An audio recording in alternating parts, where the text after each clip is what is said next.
What to do, man? It's your boy Battle Truth coming to you live and direct from the Battle Truth headquarters. Let's get right off into this, man. Oh my gosh, man. Look, it's going down. Okay, man. Look. Once again, this has been one of the most entertaining presidential outlooks we have ever had, for the most part. I can't say ever had because I don't know about all the other ones, but I'm talking about since the internet, where we able to watch it, follow the litigations, conversations, take places and meetings and things like that, by which, listen, man, you are getting familiar with the parties involved. You see the intents, you see the hostility, the tension amongst them. You get to see the BS and know what's going on behind the scenes. And since this Trump administration, the eyes on politics, man, and covering this stuff, the numbers are skyrocketing, okay? Because they're letting us in on the affairs by which he has been elected our representative to speak on our behalf. And might I mind you, doing a hell of a good job. I'm just keeping it 100 and trying his best to live up to his promises that he made to the American people out of the gate. It ain't took 2-3 years. Like from the moment his inauguration, by which he was now sitting president, the man been taking care of business.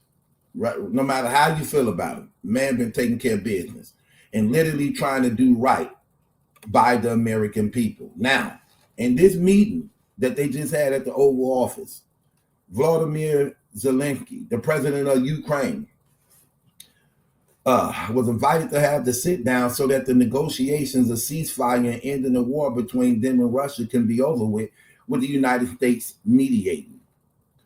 Now, this president of Ukraine is very, very arrogant, very, very stubborn. And I'm going to touch on some of these things because this is a lot to cover. But he threatens the United States in this meeting. And I want to play it so y'all can hear it. And this is when everything began to fire away after he made this statement. I'm talking about the kind of diplomacy that's going to end the destruction of your country. Yes, but if you Mr. President, with respect, I think it's disrespectful for you to come into the Oval Office and try to litigate this in front of the American media. Right now, you guys are going around and forcing conscripts to the front lines because you have manpower problems. You should be thanking the president for trying to bring it into this conflict. Have you ever been to Ukraine? That you say what problems we have? Okay, when he make that statement, have you ever been to the Ukraine to say what problems we have? This is the United States Vice President, who's also receiving the same information as the President of the United States, by which being the chief and commander of not only our country, but also in the affairs of the world's problems, he is definitely being informed on the conditions of this Ukraine and Russian war, the lives being lost, and the damage on those sides, and the damages on those sides, as a means that, let's just be honest, we the one been financing it. We the one been helping you survive. So of course we know of the casualties. Of course we know of the damage that the country is taking when we the one got to sign off on a bill to help build it back up and give you artillery to defend yourself as a nation. So when he makes that statement, that is an arrogant, terrible statement to make, seeing that we signing off on $100 billion bills for them to ensure their survival. When he makes such a statement like that, yes, we have to be informed and aware of those things. How else we sign off on a bill? That's the purpose of asking for a certain amount of money as a result of what the intel is on what's going on. Hold on, but look what he says. And the vice president was on it. I like that. have manpower problems. You should be thanking the president for Have you trying to ever bring an been- end to this Have you conflict. ever been to Ukraine? That you say what problems we have? I have been to. Count once. I've actually watched and seen the stories, and I know what happens is you bring them on a propaganda tour, Mr. President. Do you disagree that you've had problems bringing people into your military? We have And problems. do you think that it's I will respectful answer. to come to the Oval Office I will of the United answer. States of America and attack the administration that is trying to prevent the destruction of your country? A lot of questions. Let's start from the beginning. Sure. First of all, during the war, everybody has problems. Even you, but you have nice ocean and don't feel now, but you will feel it in the future. God Uh-oh, there you go right now. You have nice waters. You're doing good now, but you will feel it in the future. Watch this. Listen to what he said.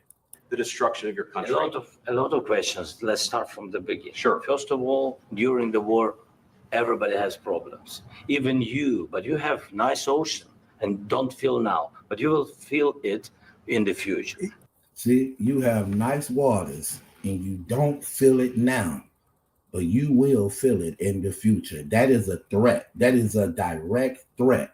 And this is one of the things that he actually been accused of when having some type of affiliations with terrorists, even though he called Putin a terrorist, but he also been accused of having these type of allegations too, having affairs with terrorists. And that was right there a direct threat. And watch what happens after he make that statement. Watch what happens after he make that statement. A lot of questions. Let's start from the beginning. Sure. First of all, during the war, everybody has problems. Even you, but you have nice ocean and don't feel now, but you will feel it in the future. God bless. You don't know that. God bless. You don't God know that. bless. You Don't- will not you have gotta- a war. Don't tell us what we're going to feel. We're trying to solve a problem. That's right. See, I thought Donald Trump did a damn good job, man. A damn good job. Making it public for the American people to see what's going on. Because a lot of times we don't know. And sometimes we always trying to call him out on things when you have no idea of the dealings and negotiations that goes into a lot of these meetings and deals and treaties that they try to sign. And this is a clear sign of it. And notice what he said, even though Trump is nothing but a mediator. Notice what he said, though. He told him clearly, don't tell us what we're going to feel, because he knew that that was a direct threat. He said, y'all got nice ocean, clean water. You don't feel it now, but you're going to feel it in the future. That is a threat. Literally a threat. Yet immediately, Trump still trying to hold his composure.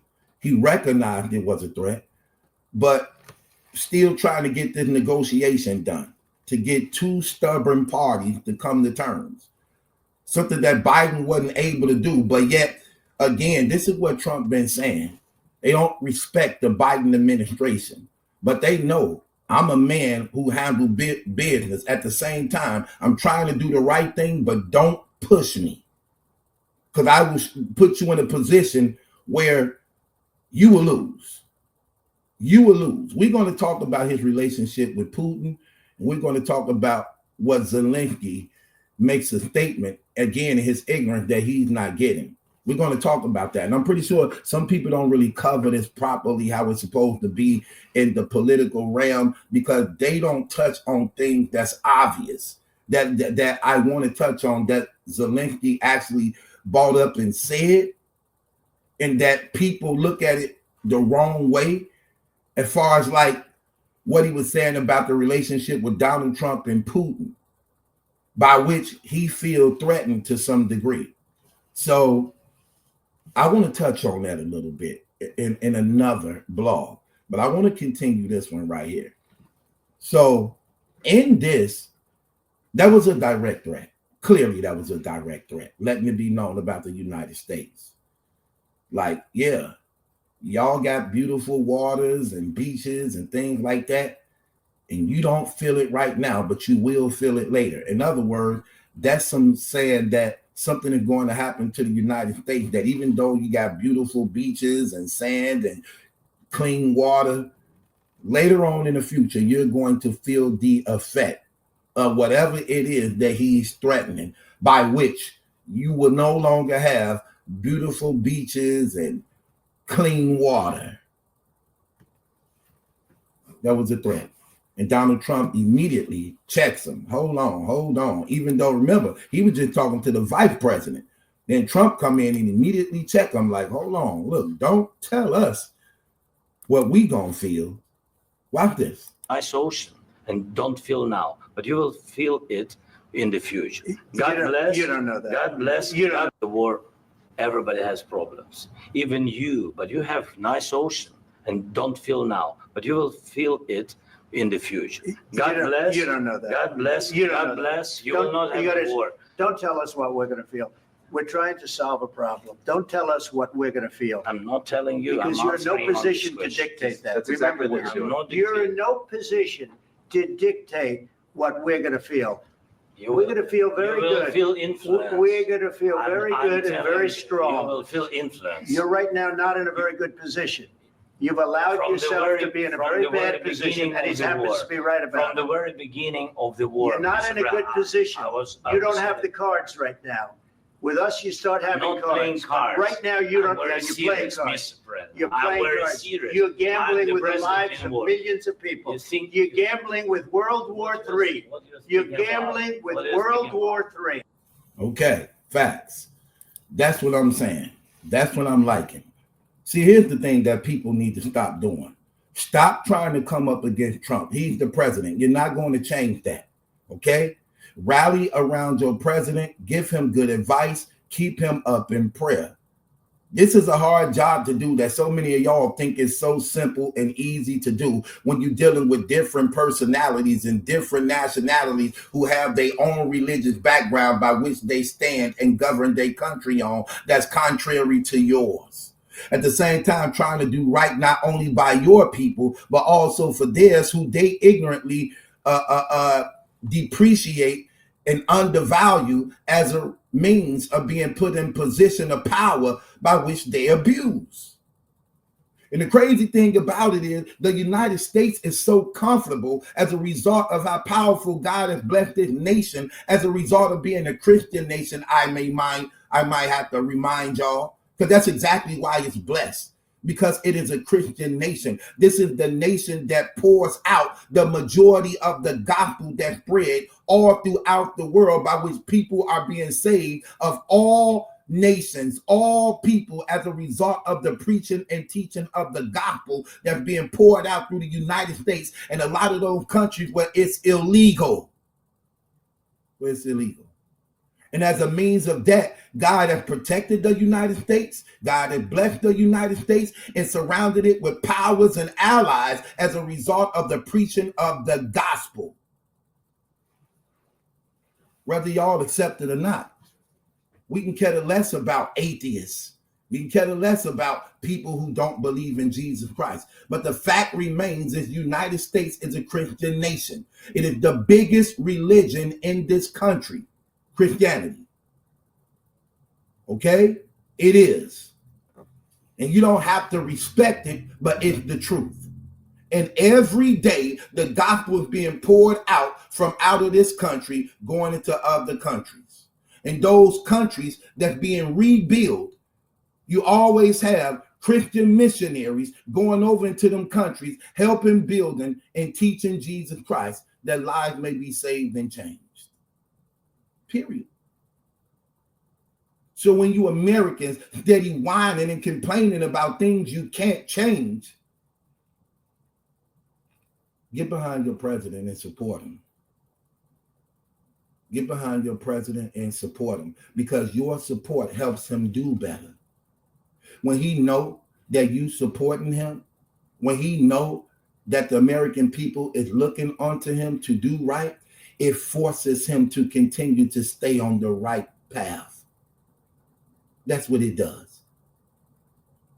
It's shameful to hear y'all ridicule, mock, and come up with any means of hate that you can to justify not being supportive when this is our representative, whether you accept it or not, whether you voted for him or not. He's the acting president. He has 4 years. You're not going to change that. So the best thing you can do is try to work with him to ensure the safety of your family and children, to ensure prosperity for our nation, rather than complaining, ridiculing, mocking, and trying to draw attention to yourself just so that you can develop some type of numbers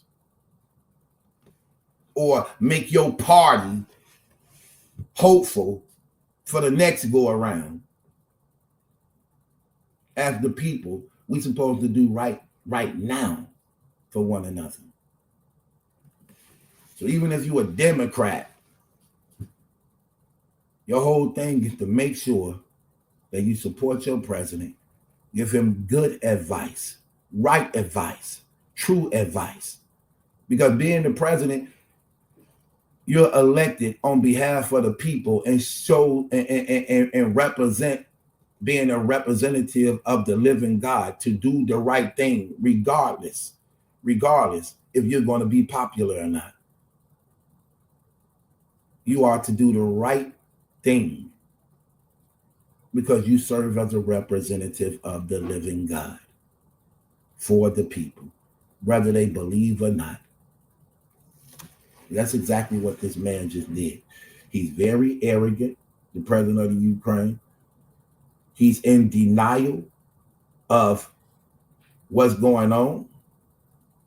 He's ungrateful and unappreciative of the help of the United States and Europe.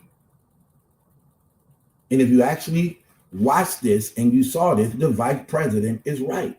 You're trying to do a smear campaign of propaganda at the same time leaving out where you went wrong. And in negotiations, for the most part, it's to bring understanding and peace among both parties. The purpose of the mediator is that he have the best interest for both sides. And since you can't get along with each other, he have to step in to make peace on both sides as a means of coming together for an understanding by which he can use his power, his influence, his respect and love that both parties have to get an understanding between two parties that don't have it for one another. What the United States does. And for the most part, both Russia and Ukraine benefit from the United States. Y'all have both made countless $1 billion off of the United States.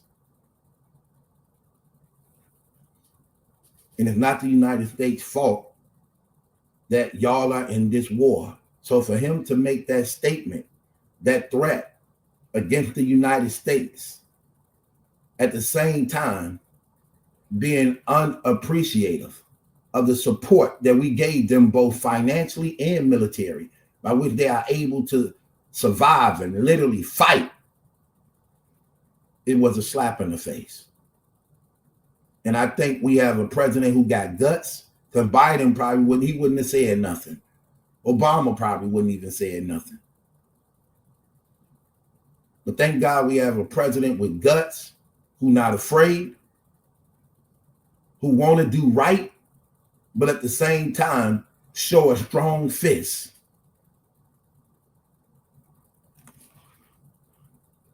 And once again, we are respected as a nation. See, it matters who you put in office. Could you imagine Kamala Harris being just said that? Could you imagine what she would have said? She would be like, okay, so, no. I'm like, look at President Trump, Donald Trump hand, look, you ain't in a position to tell us anything. Hold on, let's see, look how you check him. Look how you check him. Look how you check him. Soon he did that threat, watch Trump check him. Nice ocean, and don't feel now, but you will feel it in the future. God bless. You don't know that. God bless. You don't God know bless. that. You will not have a war. Don't tell us what we're going to feel. We're trying to solve a problem. Don't tell us what we're going to feel. I'm not telling you. Because I'm you're in no answering on this position to question. dictate that. That's exactly Remember what this. you're doing. I'm not You're in dictating. no position to dictate what we're going to feel. You We're will- going to feel very you will good. feel influenced. We're going to feel very I'm good and telling very you, strong. You will feel influenced. You're right now not in a very good position. You've allowed From the yourself very- to be in a from very the very bad position, beginning and he of the happens war. to be right From about the it. very beginning of the war. You're not in a good position. You don't have the cards right now. With us, you start having not playing cards. cards. Right now, you I'm don't. very Yeah, you're playing serious, cards. Mr. President. You're I'm playing very cards. serious. You're I'm gambling the with the president lives in of war. millions of people. You think- You're gambling with World War III. Bustin' no streets for you. Leave me waiting on you. Bustin' no streets for you. Leave me waiting.